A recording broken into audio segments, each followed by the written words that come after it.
Hi there, it's Liz Yuille from Old Stables Crafts. Thank you very much for joining me again today. Today I have got this project. Now I don't know if you can see, but I think you can. The background of my, yay! The background of my card is shimmery. And it's not the shimmery white paper. So, the reason for this project, apart from the fact I love the frosted, now what do we call it? The stamp set's first frost. Can I, for the life of me, remember what the designer series paper is? It is, here we go, Frosted Floral, Specialties Designer Series paper. Not that I've used any of this, but this is all shimmery and it's gorgeous. It's in the new Autumn Winter catalogue, which will be going live for customers on the 5th of September. If you don't already have a demonstrator you work with and would like a copy and you're in the UK, just drop me an email. All my contact details are on my blog, which is linked immediately below. So just drop me an email and I will get one of those in the post to you as quickly as I can. But that was sort of the inspiration for the whole frosted look. And I got this look by using, also from the new Autumn Winter catalogue, the all-purpose ink. It's a kind of mix between an ink and a paint. And it's this one is in Frost White. It's also available in, she says, grabbing them, Champagne Mist, Bright Copper and Vegas Gold. I used the Vegas Gold recently on a project with the Blended Seasons stamp set, which is the stamp set that's only available in August. So to get this look, I filled a spritzer with water. You can use rubbing alcohol as well. And then I've just poured a very small amount of the ink in and given it a good old shake and then sprayed it. Now I have done here's one I prepared earlier because it takes a while to dry, but let me show you what I mean. So if I bring in my foil tray, this is a scrap of mint macaron, because it's mint macaron that I'm using, and then shake it up and spray, and then that's all you have to do. Just leave it to dry.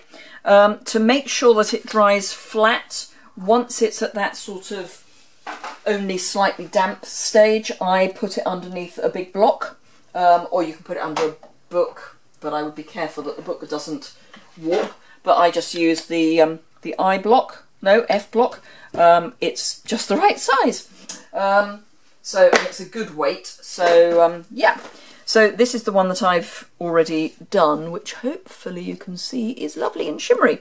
So our colour combination is, and it's an interesting colour combination, although it does appear in, there are some other colours as well, but it does appear in the designer series paper.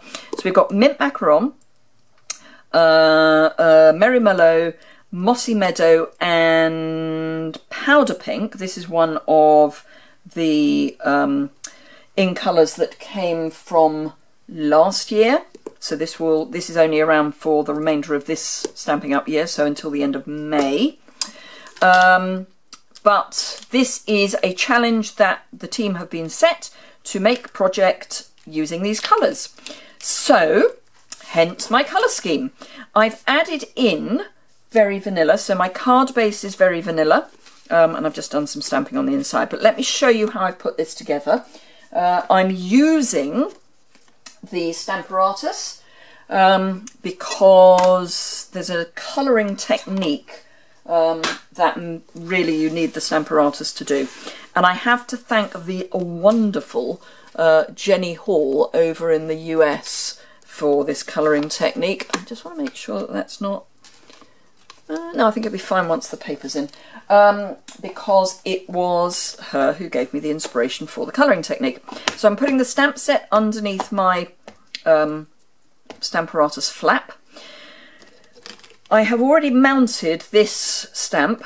I've mounted some others as well, but I've already mounted this stamp, and I'm going to use my Stampin' Right markers to do my stamping. So the first thing I need is a piece of shimmery white cardstock in the right place.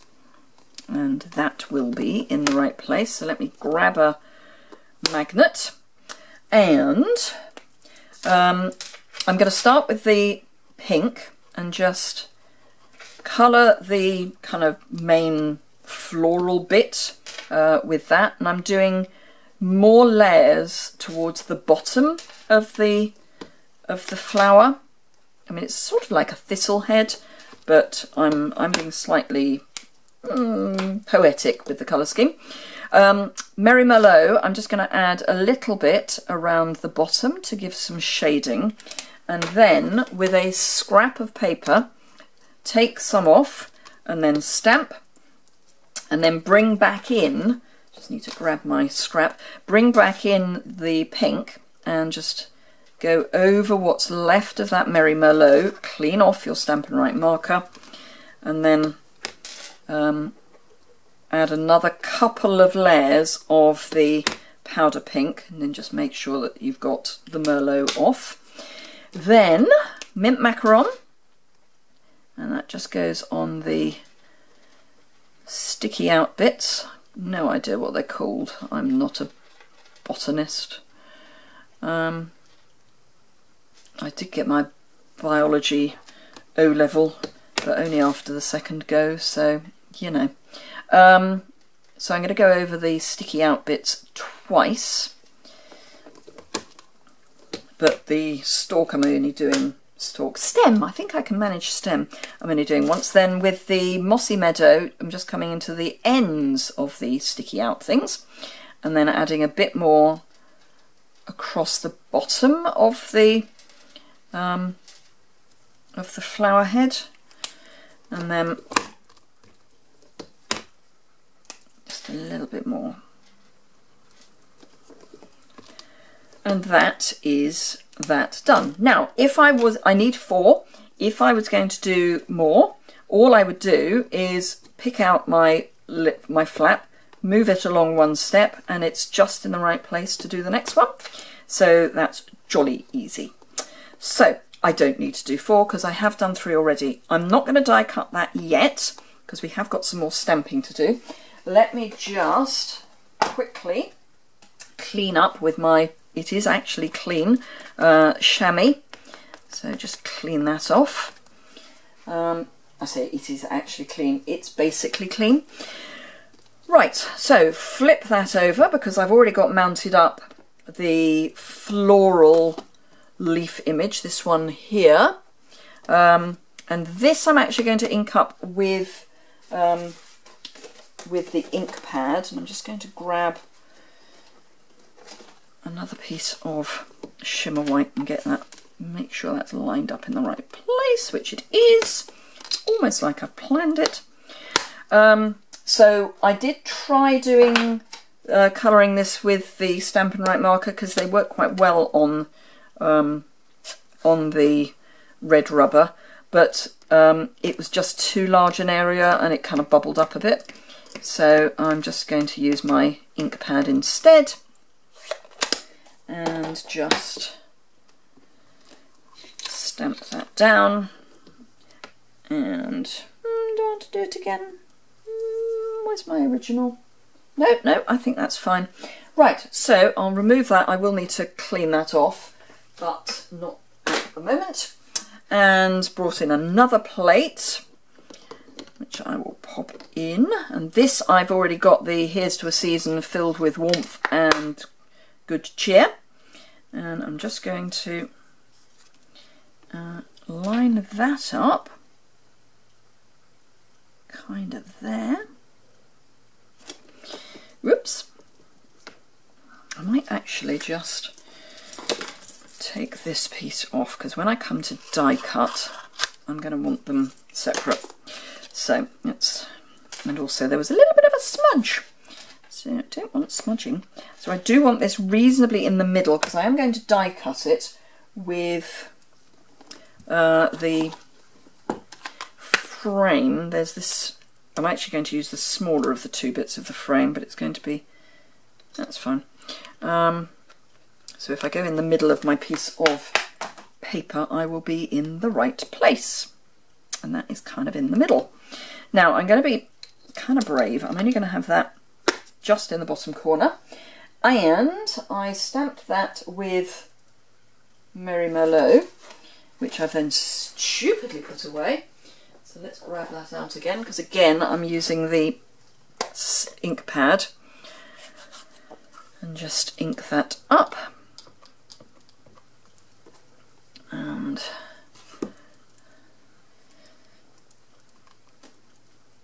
make sure it's, yeah, I'm going to just give that another ink up.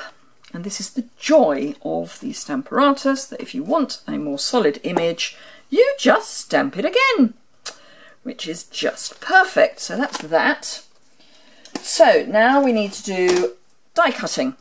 So let me grab that out, pop the scrap of paper in there so that I don't get too much ink on my Stamparatus before I've got a chance to clean everything up. And bring in my Big Shot, which I don't normally do. Well, actually I'll bring in the plates because you really don't need me to hoik in the Big Shot.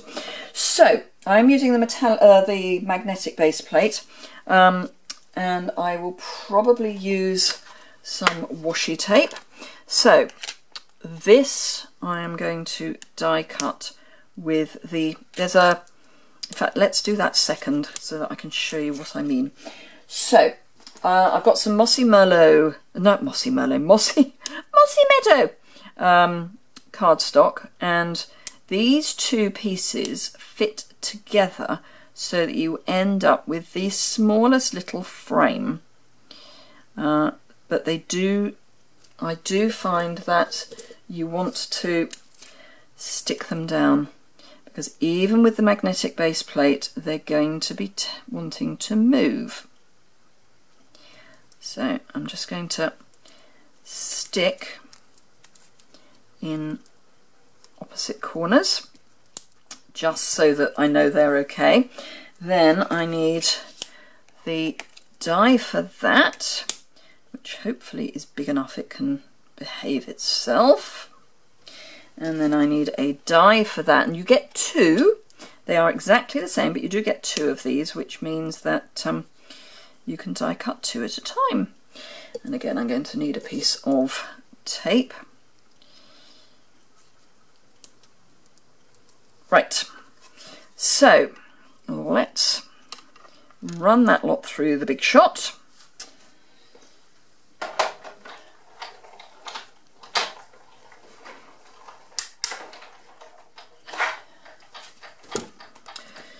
And pop out our bits. I'll sort out the other bits in a moment. And we've got this little tiny frame, which is just what I needed. And then you've also got, for a future project, the piece from the middle. So I'll pop that to one side, but I will then hang on to that because I need that to die cut the sentiment. That is all done, so we'll sort that out in a minute. So I just need to die cut this sentiment. So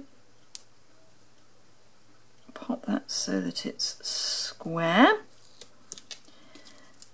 And again I'm going to go opposite corners and just run that through the Big Shot.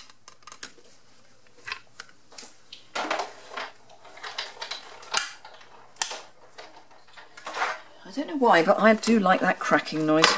Peel that off for future use. I just stick them to my tripod thing. Right, don't need that, so that can go in the bin. Right, don't need those. Okay, we are very close to being there. She says famous last words, something will go wrong. Right, okay. Don't need that, don't need that, don't need that, pop that away. This, I would be very, very careful with that inner frame because I can see that getting lost. And of course I now don't know what's happened to that. Oh, there it is. Okay, pop that there. Right, okay, so let us pop this together. So the first thing that I'm going to pop down, well I'm going to bring that in so I've got a guide. The first thing I'm going to do is stick this down, and that's going to go kind of there. Multi-purpose liquid adhesive would be lovely. as would my small dimensionals, which are there. Right, so let's just pop some liquid adhesive on the back of here. Now I'm going to miss out a few strategic pieces because I'm going to end up with those with dimensionals. In fact, I can do one of them with a dimensional already, which is that. I want popped up, and then I want this, and it's very much tone on tone up here, I think, a bit more. About there, I think. Then this leaf here has not been glued because that's going to go underneath the underneath this piece. So this is the next piece to go down, and I'm just going to glue it in the middle because I want to be able to stick other things underneath, and I want it just sort of there. Yeah, maybe up a wee bit. Actually no, that's fine. I keep forgetting I've got the frame to go around, so that's that. Then I just want to snip off the bottoms of these because I don't actually need the bottoms. So let's just do a hack job. Right, okay, so I want to pop one of these in underneath at the bottom. So that's going to go in under here, and just so that it's sort of down in that bottom corner. It will get some dimensionals put under it in a moment. Then this one also just gets popped down so it's underneath. Oops, kind of there. And again, that's going to get a dimensional. Now we want to stick our frame on, because I then want some of the pieces to be kind of over and under, which will become apparent when I have shown you what I mean. So this gets adhesive all the way round, kinda. And then this goes,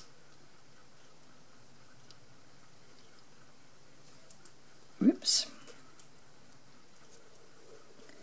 and it just sits nicely over the sentiment piece because it's cut with the same die, which is always good. Then I want my piercing tool, which I buried, because what I'm going to do now is actually going to stick dimensionals on the back of those first. I may regret doing this, but it'll be fine. So take the dimensional off. Right, okay. A little bit of liquid adhesive, and then this I'm going to just get my piercing tool, lift up that and pop this so that it's under that but over the frame, and then have that just there. And I don't mind that this is coming down a bit, and then I'm going to do exactly the same thing with the one up the top.